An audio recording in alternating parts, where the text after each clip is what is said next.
You're not hearing the full story about Caitlin Clark right now, and that's exactly why this feels bigger than it looks. Because on the surface it sounds simple: new system, new coaching direction under Stephanie White with the Indiana Fever. Adjustments, growing pains. That's the safe narrative. But here's what nobody's really saying out loud. This isn't just adjustment. This is redefinition. And not everyone inside that system benefits the same way. Caitlin Clark came into the league with a clear identity. High usage, deep range offense flowing through her. That's what built her value. That's what made her must-watch.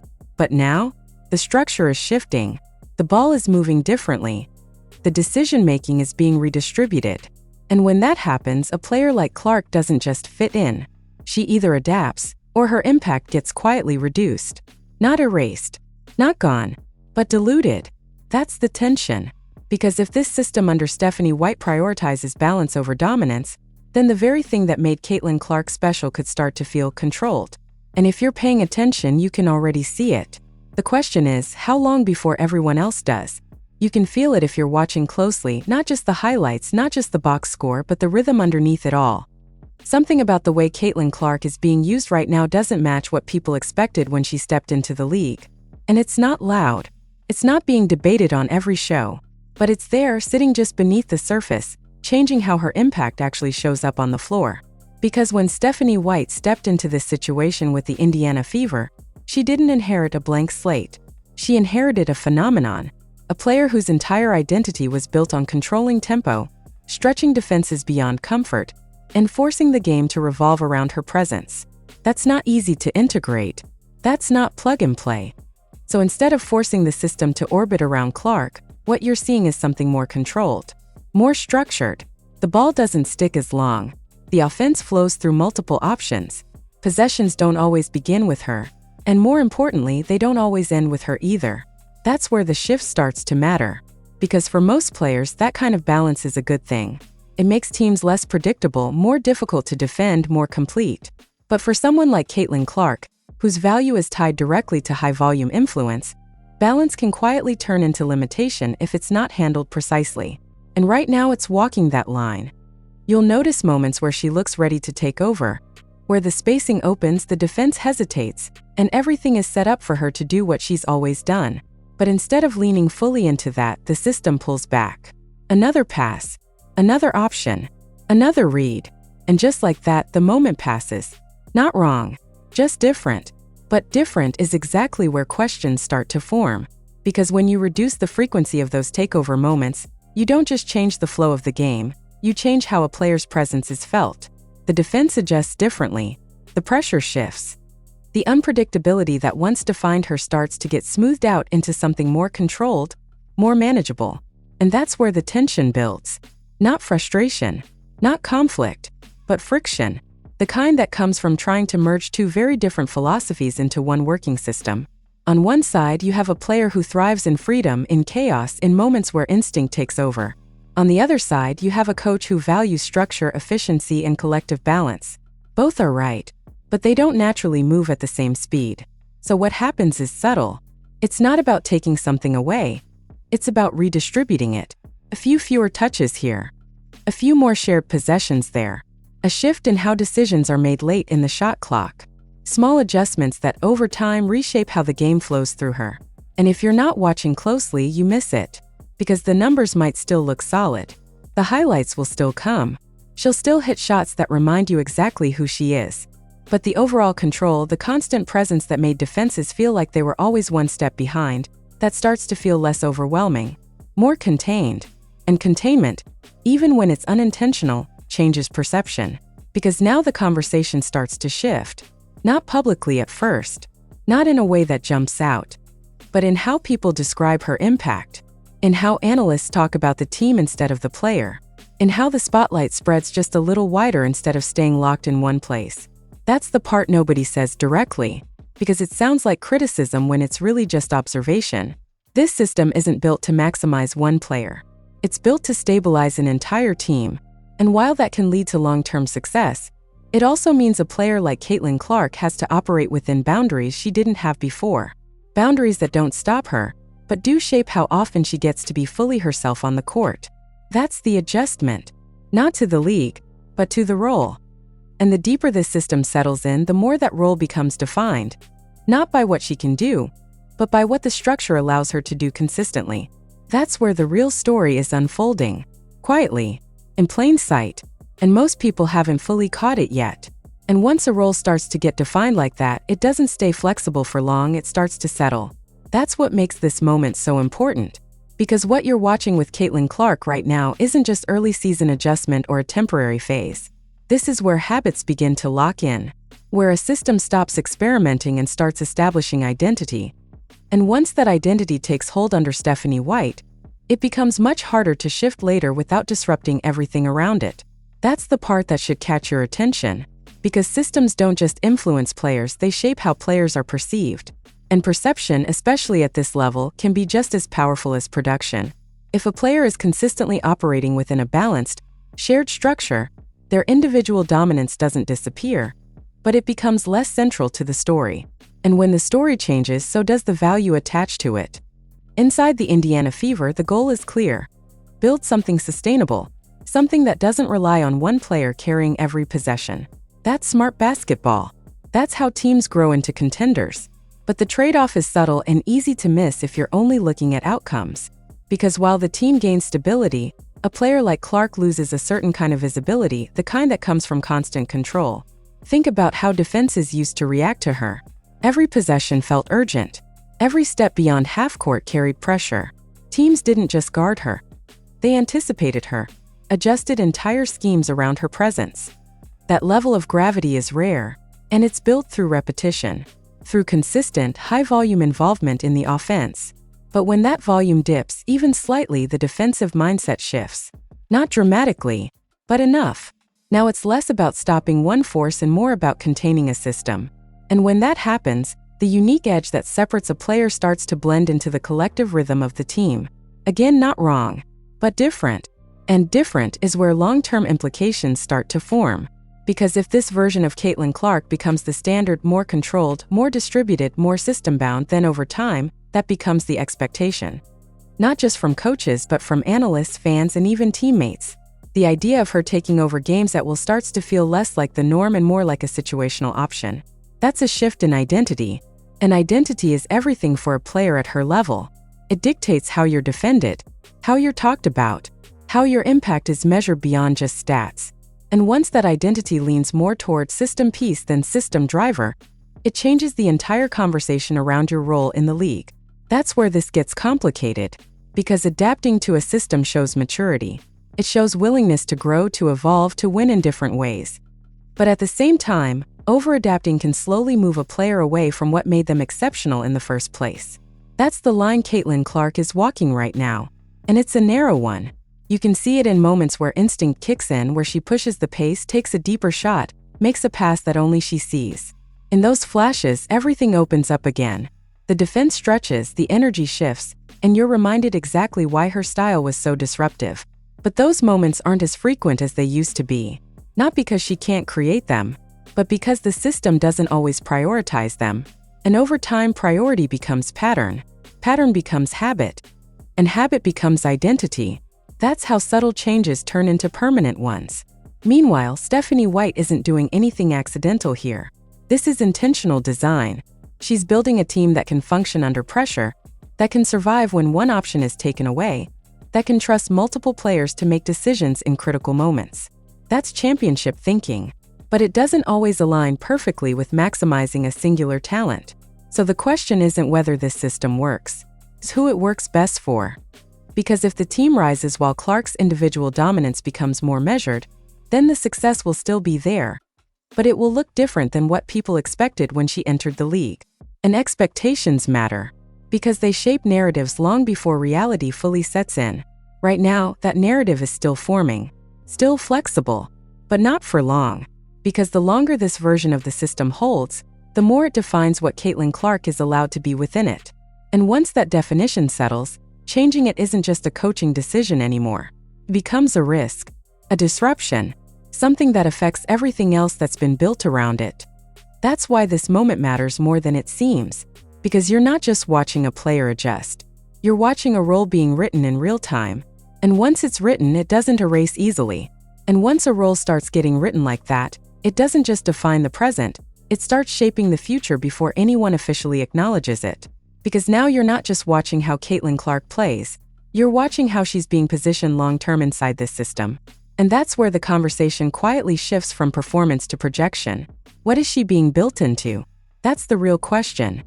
Inside the structure that Stephanie White is putting in place with the Indiana Fever, every adjustment has a purpose. Every redistribution of touches, every controlled possession, every moment where the ball moves instead of sticking. It's all shaping a version of the team that can function under pressure without relying on one source. Again, that's smart. But here's where it gets complicated.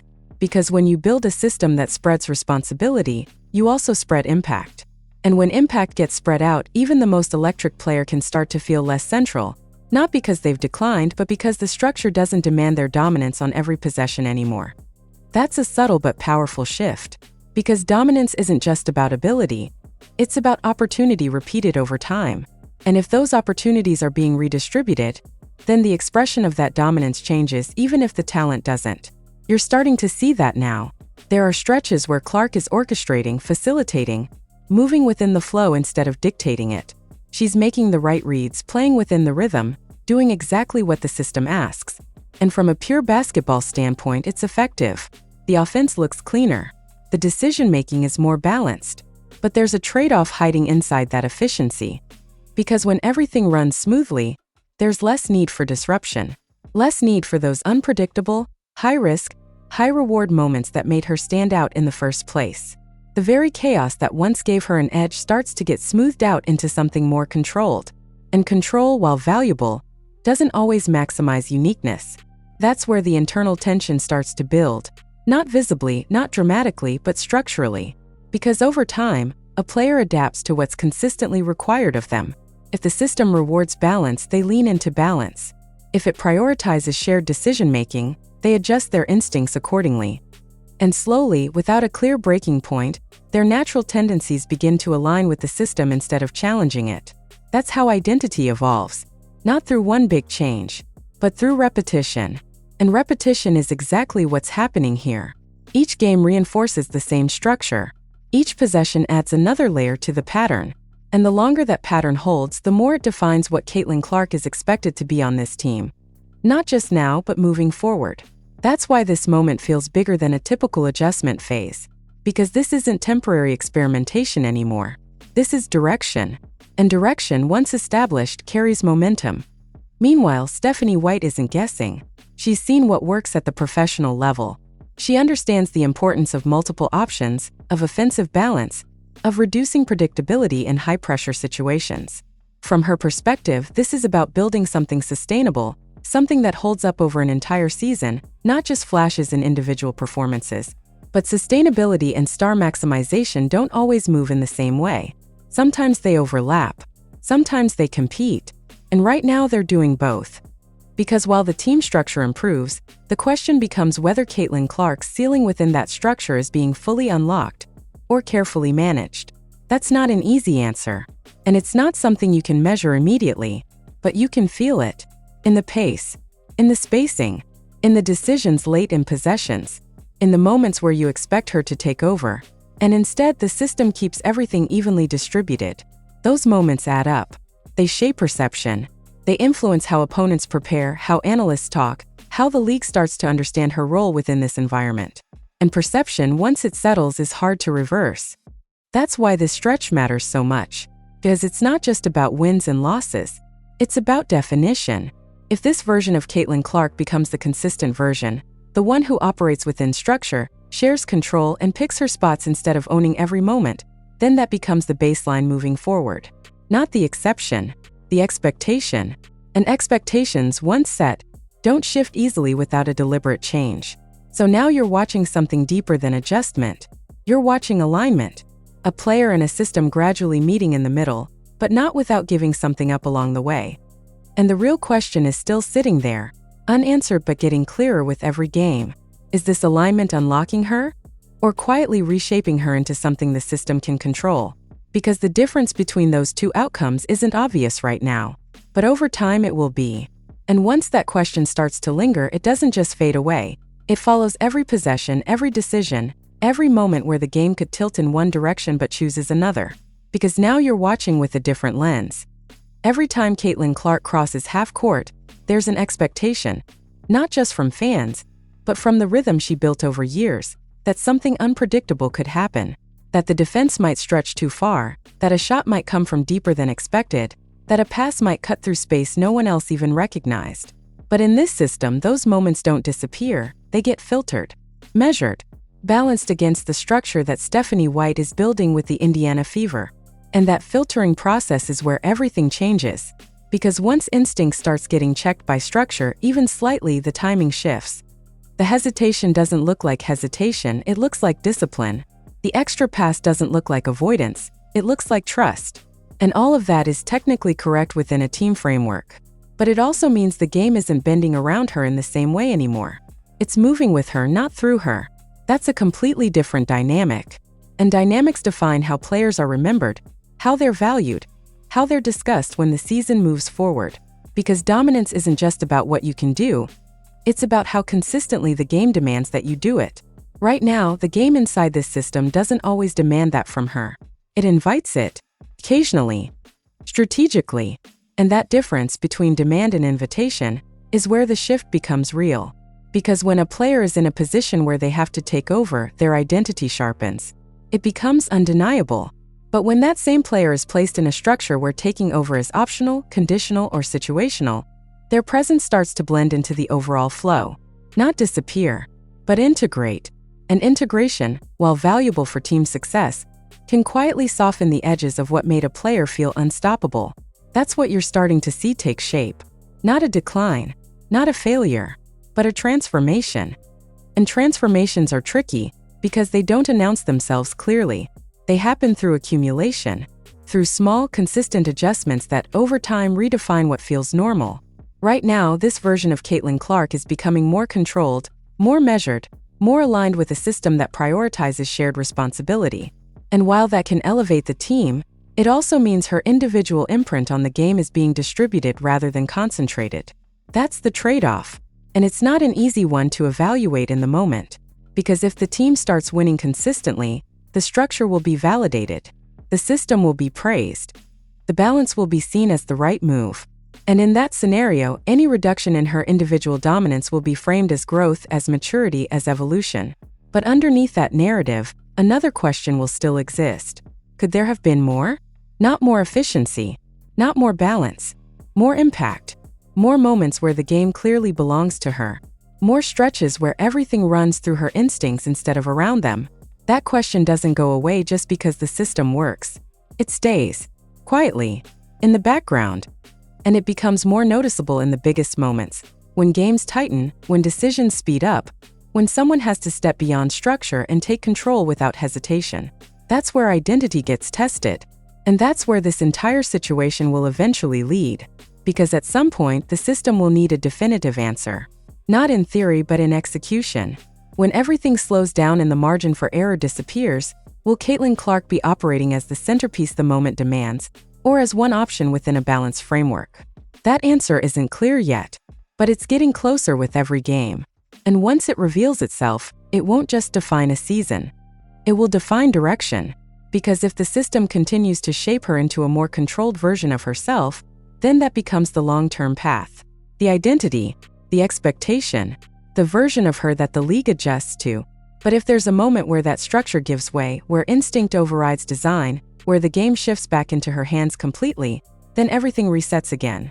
That's the tension you're watching build. Not visible on the surface, but present in every decision. And the longer it builds, the more significant the outcome becomes. Because this isn't just about fitting into a system anymore.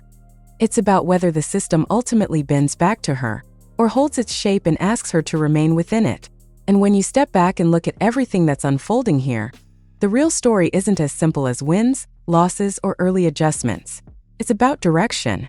It's about identity. And it's about what happens when a generational talent like Caitlin Clark meets a system that isn't built to revolve around just one player. Because under Stephanie White, the Indiana Fever are clearly building something structured, balanced, and sustainable. That's the long game. That's how teams become consistent contenders. But at the same time, it raises a question that hasn't been fully answered yet. And it's the question everything keeps circling back to. Is this system unlocking Caitlin Clark at the professional level? Or quietly limiting the very thing that made her special? That tension hasn't resolved. It's still building. Because on one side, you see growth, better ball movement, shared responsibility, a team that doesn't collapse when one option is taken away. But on the other side, you see moments where Clark's natural dominance feels contained. Not gone, not reduced entirely, but shaped, controlled, and sometimes held back by the structure around her. And the truth is, both things can exist at the same time. That's what makes this so compelling. Because the outcome isn't obvious yet. Will the system eventually bend more toward her strengths? Or will she continue adapting until this becomes her new identity in the league? And when the biggest moments arrive, when games demand a clear takeover, who does the team turn to and how much freedom will she really have? That's what we're all watching unfold in real time. So now I want to hear from you. Do you think Caitlin Clark is being used the right way? Or is her value being quietly reduced inside this system? Drop your thoughts in the comments. And if you want more deep breakdowns like this, the kind that go beyond headlines and actually connect the dots, make sure you like this video, subscribe, and stay locked in. Because this story, it's far from finished.